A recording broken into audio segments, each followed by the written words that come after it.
Selamat pagi anak-anak kelas 4 yang hebat. Kembali belajar bersama Pak Guru.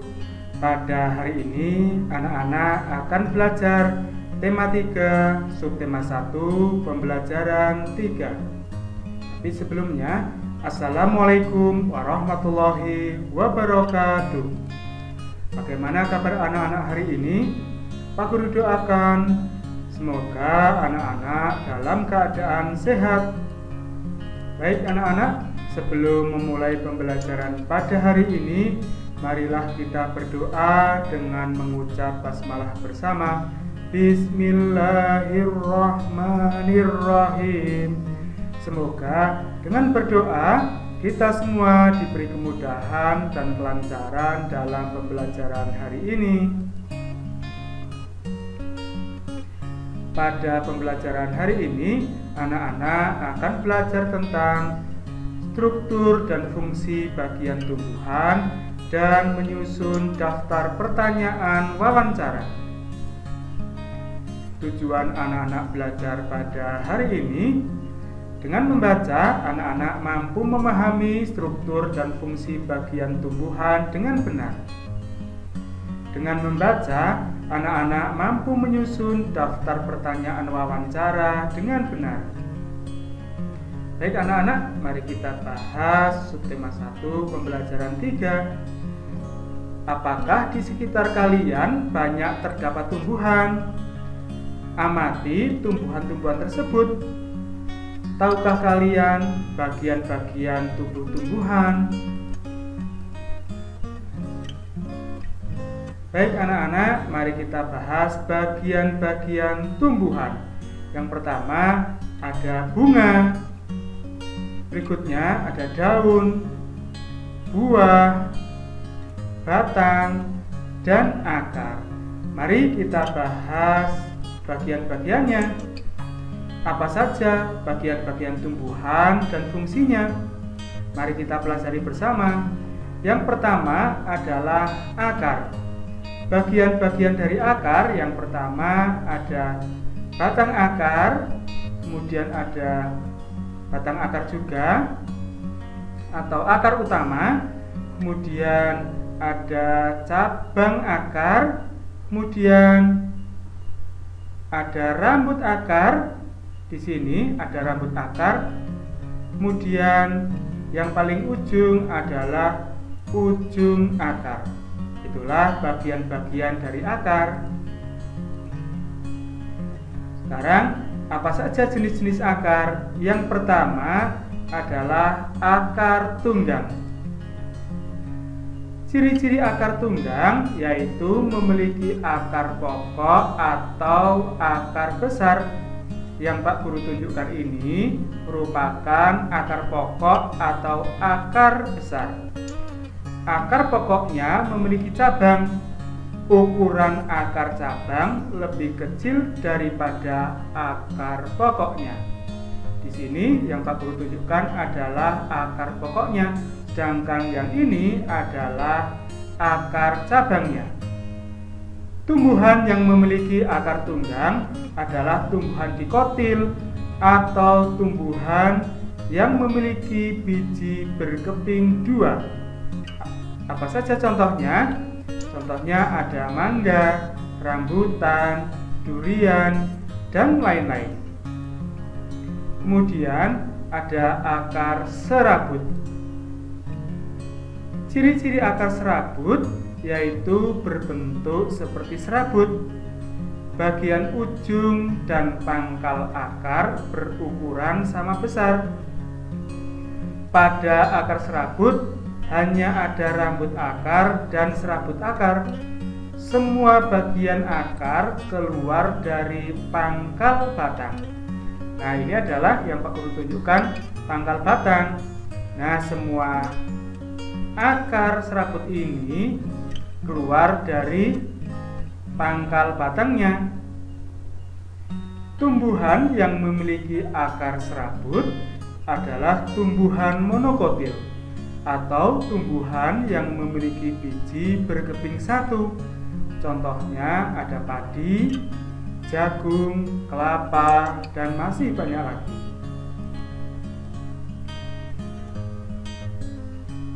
Lalu, apa saja karakteristik akar? Nah, yang pertama ada akar penghisap, adalah akar yang senantiasa menghisap sari makanan tumbuhan yang ditumpanginya. Contohnya ada akar tanaman gulma atau rumput pengganggu dan benalu. Kemudian yang kedua ada akar banir, adalah akar yang terdapat pada semua tumbuhan yang hidup di iklim tropis dan subtropis. Akar ini yang sering kita kenal. Kemudian ada akar gantung, adalah akar yang tumbuh dan keluar di atas tanah.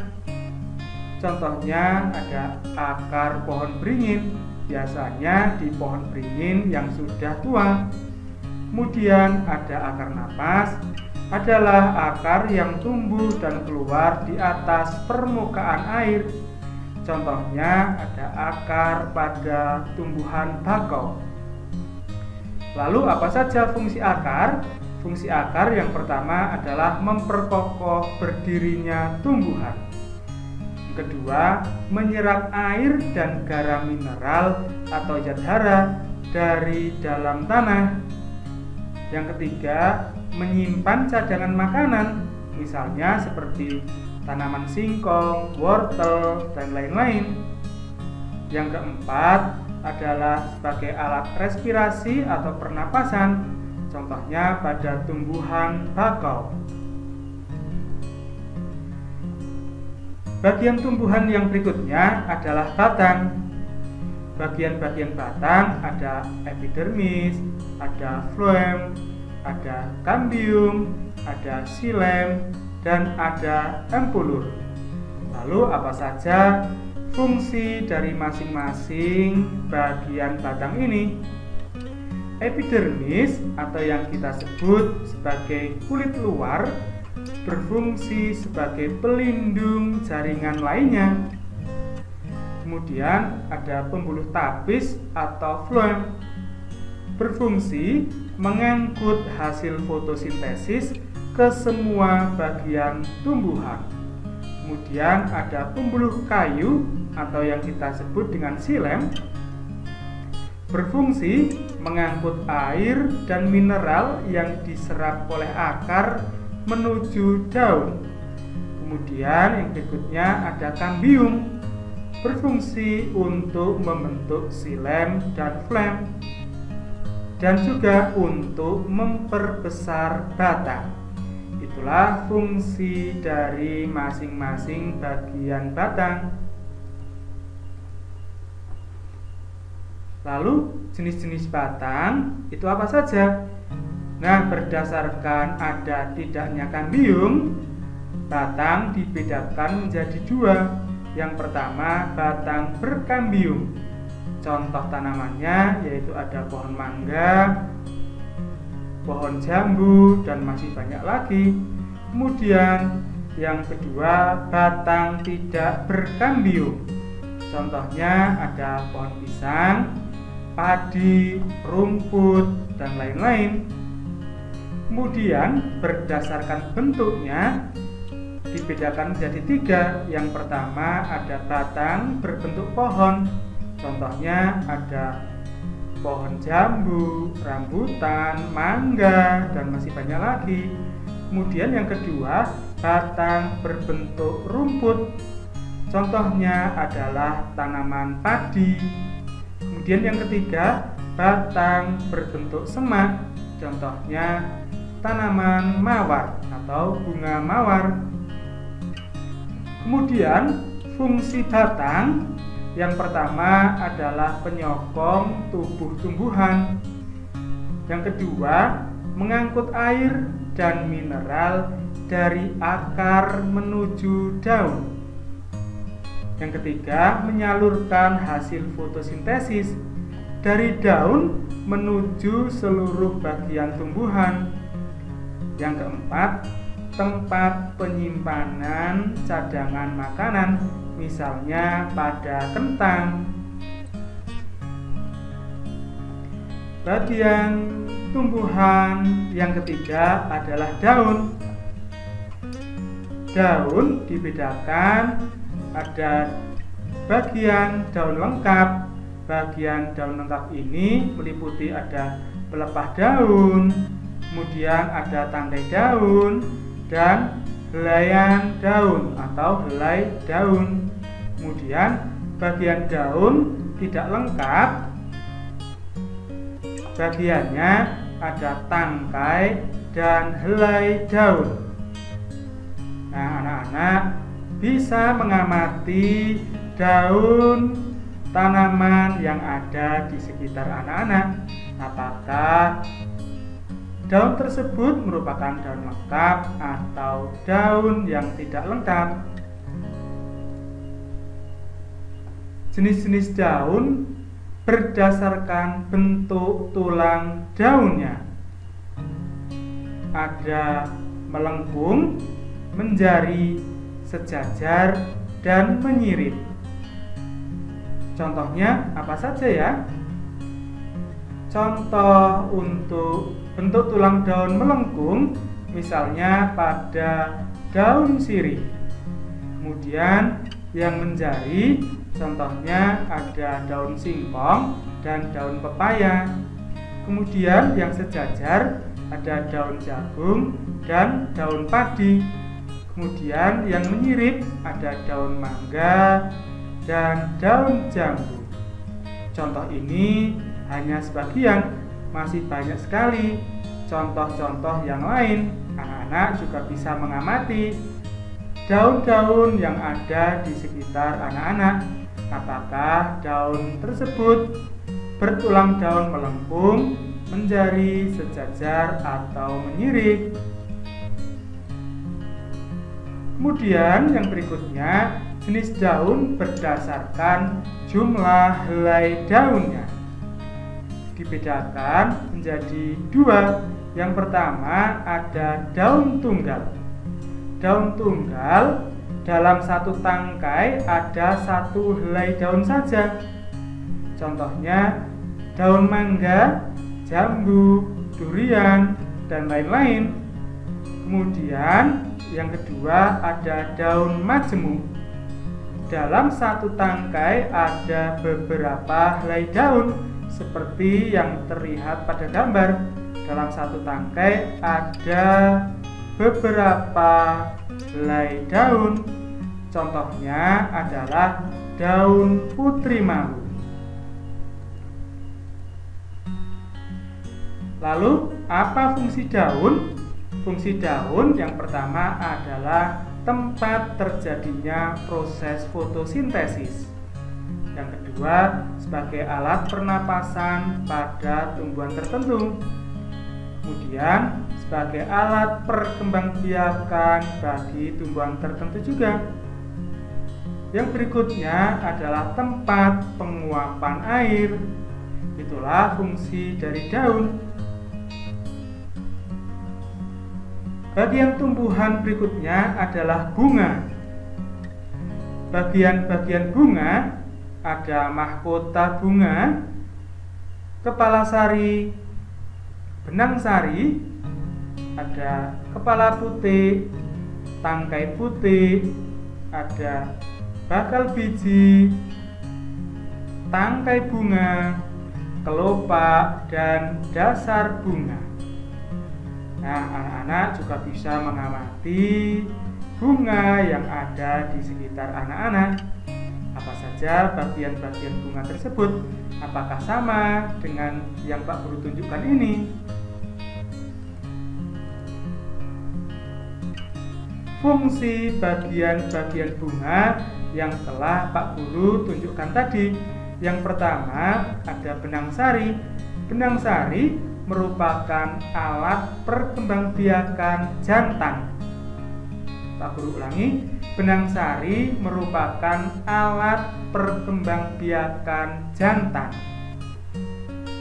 Benang sari menghasilkan serbuk sari. Kemudian yang kedua ada putih. Putih merupakan alat perkembangbiakan betina. Pak Guru ulangi, putih merupakan alat perkembangbiakan betina. Kemudian yang ketiga ada kelopak bunga.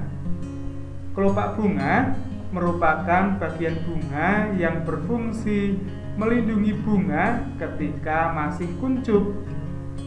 Yang keempat ada mahkota bunga. Mahkota bunga merupakan perhiasan bunga yang memiliki warna yang indah. Mahkota bunga berfungsi menarik perhatian serangga. Kemudian yang kelima ada tangkai bunga. Tangkai bunga merupakan bagian bunga yang berfungsi menghubungkan bunga dengan batang. Kemudian ada dasar bunga. Dasar bunga merupakan ujung tangkai bunga yang melebar.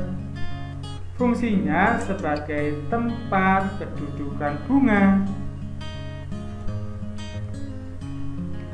Bagian tumbuhan yang lain adalah buah. Buah merupakan bagian dari tanaman yang berasal dari bunga. Di dalam buah terdapat biji. Mari kita perhatikan bagian-bagian dari buah. Yang pertama ada tangkai untuk tempat melekat atau bergantung pada ranting atau dahan. Gambarnya yang Pak Guru tunjukkan ini. Kemudian ada kulit buah. Kulit buah yaitu lapisan paling luar untuk melindungi buah. Kemudian ada daging buah. Daging buah yaitu bagian buah yang dapat kita makan. Nah, di dalam daging buah ini juga terdapat biji. Itulah bagian-bagian dari tanaman beserta penjelasannya. Menyusun daftar pertanyaan sebagai persiapan wawancara. Salah satu hal penting yang harus dilakukan sebelum melakukan wawancara adalah menyusun daftar pertanyaan. Menyusun daftar pertanyaan bertujuan agar kegiatan wawancara yang akan dilakukan dapat lebih terarah.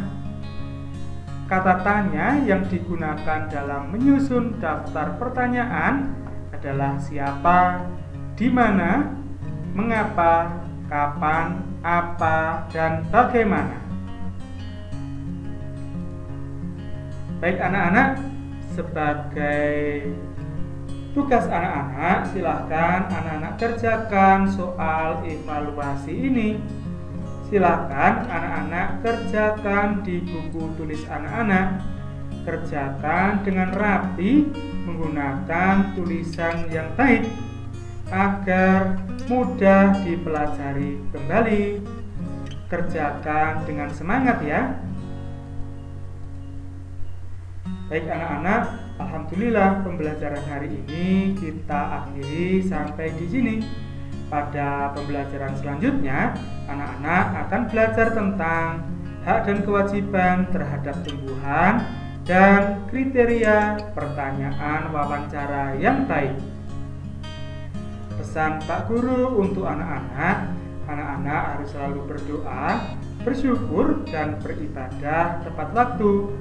Anak-anak juga dapat menjadi contoh yang baik untuk orang lain. Anak-anak juga harus menghormati orang tua dan bapak ibu guru. Serta tak lupa anak-anak harus selalu mematuhi protokol kesehatan. Baik anak-anak, kita akhiri pembelajaran pada hari ini. Mari kita tutup pembelajaran hari ini dengan berdoa. Mari kita ucapkan hamdalah bersama-sama. Alhamdulillahirabbil alamin. Kita akhiri pembelajaran pada hari ini. Semoga apa yang telah disampaikan Pak Guru dapat bermanfaat. Terima kasih. Wassalamualaikum warahmatullahi wabarakatuh.